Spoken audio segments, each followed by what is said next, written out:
Mike Goodison, Chief Scout Peter Duncan, and the next Chief Scout, Grylls.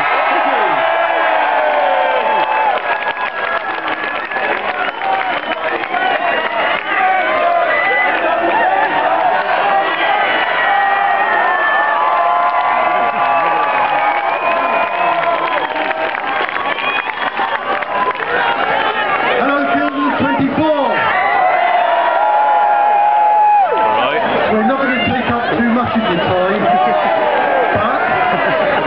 you are able to witness something that you will remember for the rest of your lives. That will be the transfer of one Chief Scout to another. And it's so important, we felt, that this event should take place where as many young people as possible to be ready here to welcome Bear as the new Chief Scout and say a great thank you to Peter as our old Chief Scout.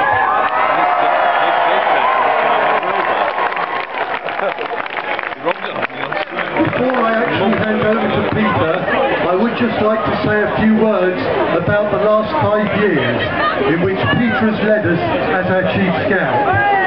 As you know, we had that wonderful time of the centenary with the jamboree and the special shows as well. And I hope some of you were at that jamboree. We also had the great time of seeing young spokespeople and young people being much more in the forefront of scouting, the way forward. And we do have Peter to thank for the way in which he has helped lead us and to make sure that we are moving forward, breaking the mould. We had a younger Chief Scout then. In the 10th Chief Scout with Bear Grylls, we have an even younger Chief Scout. So Peter, I'd like to say a very, very sincere thank you from everyone in the Scout Association for the brilliant job you've done over the last years.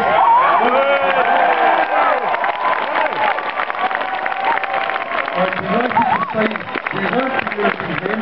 He will be continuing as a Vice President, so hopefully we shall see a lot of Peter in the future as in the new mould of the Special Vice President. Peter.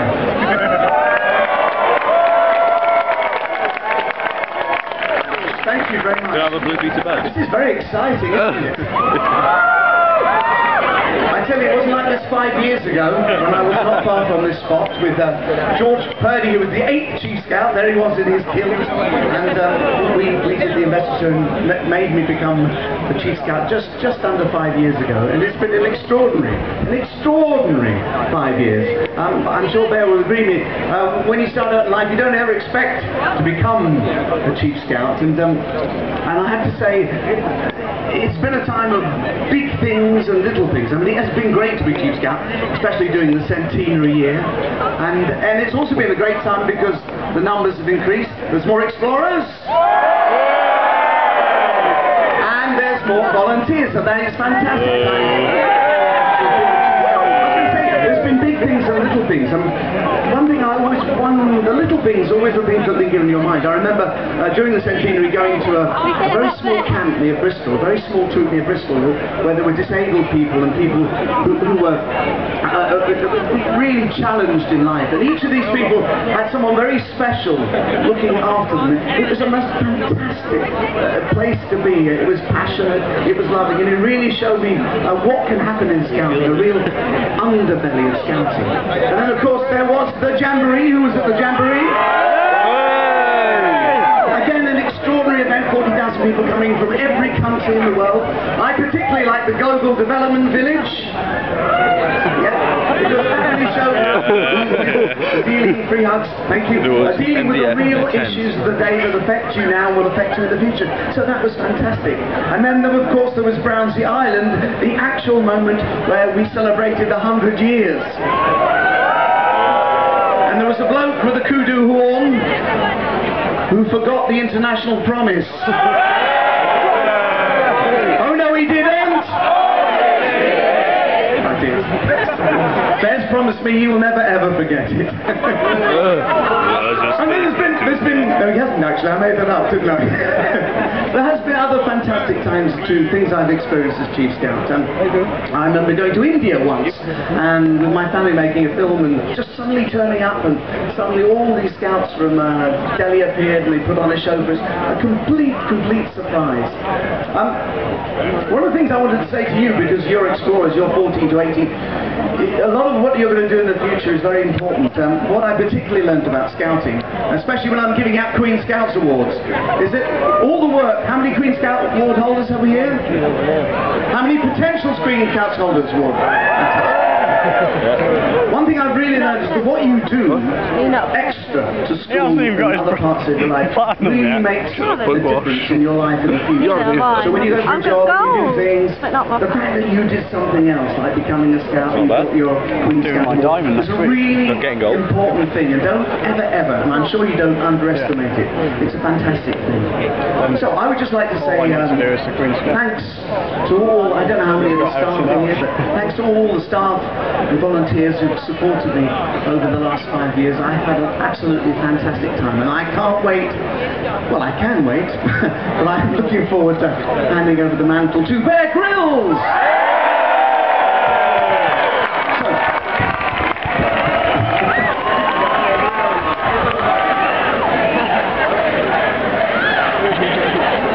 I tell you, it was not like this 5 years ago. How things have changed, eh? For the better? I'm glad you think so. So we're going to have a little, I can't believe I'm saying this, a little bit of decorum now. Well, I'm going to say the promise and Bear is going to repeat. So, a bit of calm there.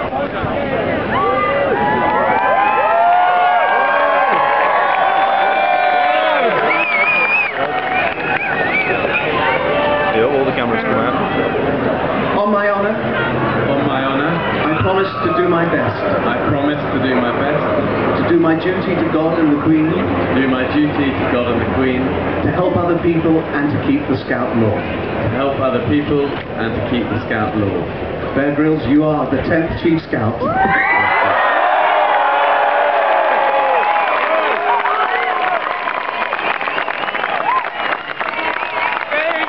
So what I'm going to do now, I'm going to hand over Baby Pal's original Silver Wolf and put it over Bear's head.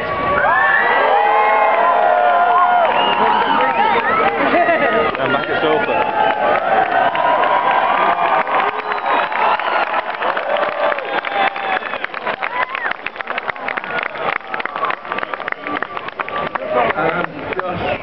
Scary and exciting. Do you know, my late dad said to me 2 things.